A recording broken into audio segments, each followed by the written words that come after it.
В Бишкеке задержали организатора митинга Аманбола Бабакулова. В Бишкеке задержали организатора сегодняшнего митинга на площади Алато Аманбола Бабакулова. В данный момент в Первомайском районном суде Бишкека рассматривается мера пресечения для Аманбола Бабакулова. Митинг против китайской экспансии завершился разгоном его участников. Около 20 человек задержаны.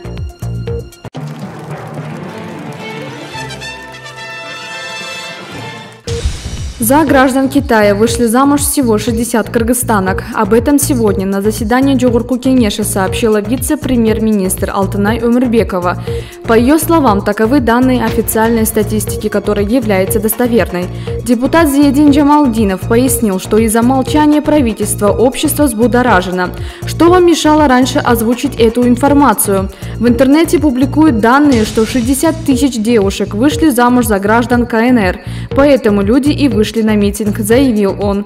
Напомним, что митингующие требуют не выдавать кыргызских девушек замуж за иностранцев. В противном случае молодожены должны платить штраф.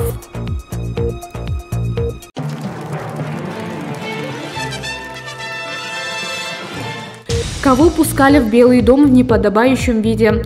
Скандал Жогорку Кеңеша, связанный с внешним видом чиновника Минобразования, который не понравился вице-спикеру Жогорку Кеңеша Мирлану Бакирову, взволновал общество. Напомним, 16 января в парламенте обсуждали поправки в закон об образовании, которые касаются профтехобразования. На обсуждение законопроекта должен был прийти директор агентства профтехобразования Таалайбек Чолпонкулов, но директор не пришел, сославшись на болезнь. Тогда на заседание пришлось идти руководителю финансового и экономического отдела Талантбеку Тынысову. Но вот депутатам не понравился его внешний вид, так как под пиджаком на нем был свитер. Сначала к нему придрался депутат Алмазбек Тохторов, а после вице-спикер Мирлан Бакиров, который заставил его покинуть заседание. Скорее всего, отношение общества и заставило депутата извиниться перед представителем Минобразования. Как объясняется парламентом, и это подтвердил депутат Жогорку Кеңеша Дастан Бекешев. Вопрос о дресс-коде регулируется на основании приказов двух руководителей аппаратов – Жогорку Кеңеша и президента.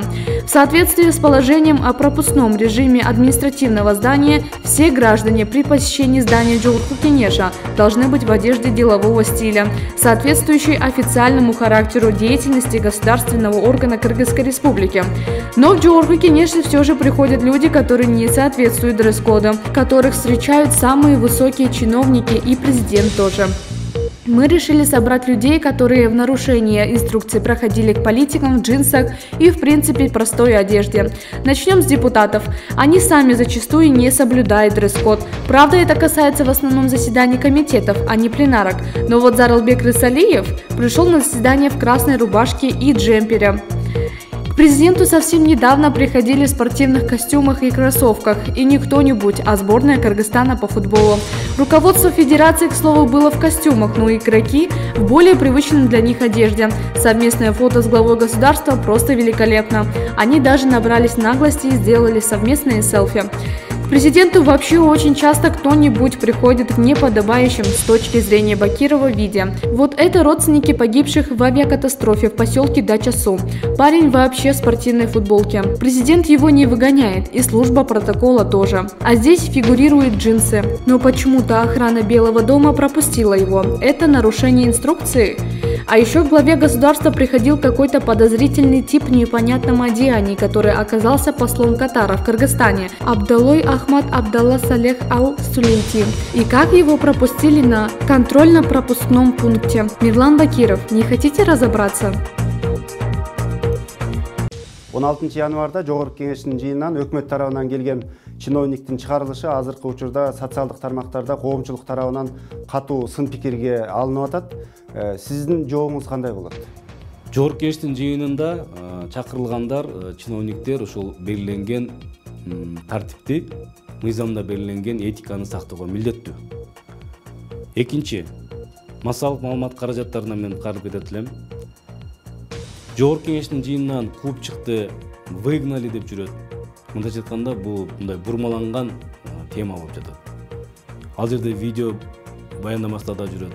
Мен Жогорку Кеңештин комитеттин чечимине ылайык ошол отурган чиновник тизмеде жок экен деген белгилеп, жыйындан сиздин бара беришиңизди суранам деген маселе менен кайрылдым. Ошонго ылайык ал чиновник залдан чыгып кетти. Бирок мамлекеттик кызматкер ошол өзүнүн түшүндүрмөсүндө айтпадыбы? Менин жетекчимдин ордуна мындай күтүүсүз жерден келип калдым деп түшүндүрмө берди да. Ошондой учурда мисалы сиз өзүңүздүн вице спикерлик кызматыңыздан ашыкча пайдаланып жиберген жоксузбу? Жөн гана эскертүү берип коюу жетиштүү болбойт беле?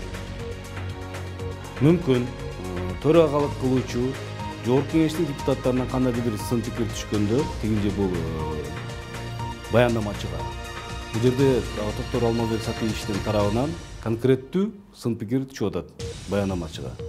Ошонго ылайык төрагалык кылуучу же мен сөзсүз анга маани беришим зарыл.